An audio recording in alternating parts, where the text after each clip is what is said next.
तर मित्रांनो, आपण आपला ऊस बघू शकता कसा बांधलाय. 5 फूट काढून घेतले. याचं 2 एकर आहे ऊसी. बघू शकता तुम्ही बांधणी कशी झाली. याची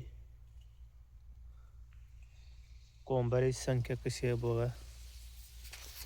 प्रत्येक ऊसाच्या बुडात संख्या आहे कोंबारीची, बघू शकता तुम्ही लाईव्हमध्ये. आणि तुम्ही केळ करत असला तर 5 एकर तिथं आपण 2च एकर केळ करावं. केळीचा दर रिवर्समध्ये आलेला आहे. असा ऊस आहे की शेतकरी राजासाठी ऊस फायदेमंद आहे. ऊसाचा फायदा आहे, असा काही की तोटा नाही ऊसात. एकच राजा आहे, पण ऊसाचा राजा, शेतकऱ्यांचा राजा ऊसच.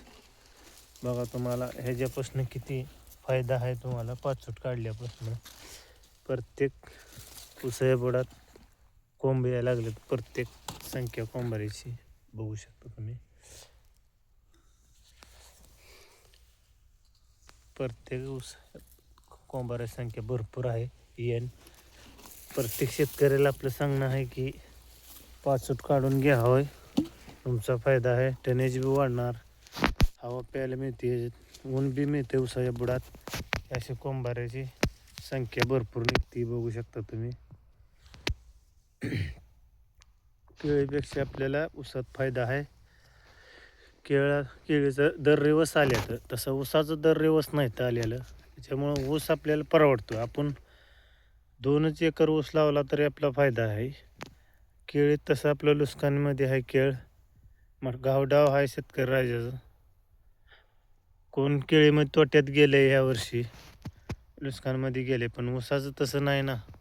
ऊस शेतकरी राजांसाठी ऊस फायद्याचा आहे.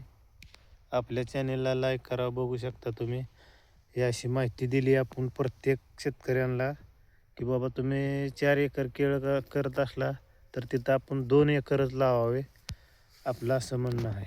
आपल्या चॅनेलला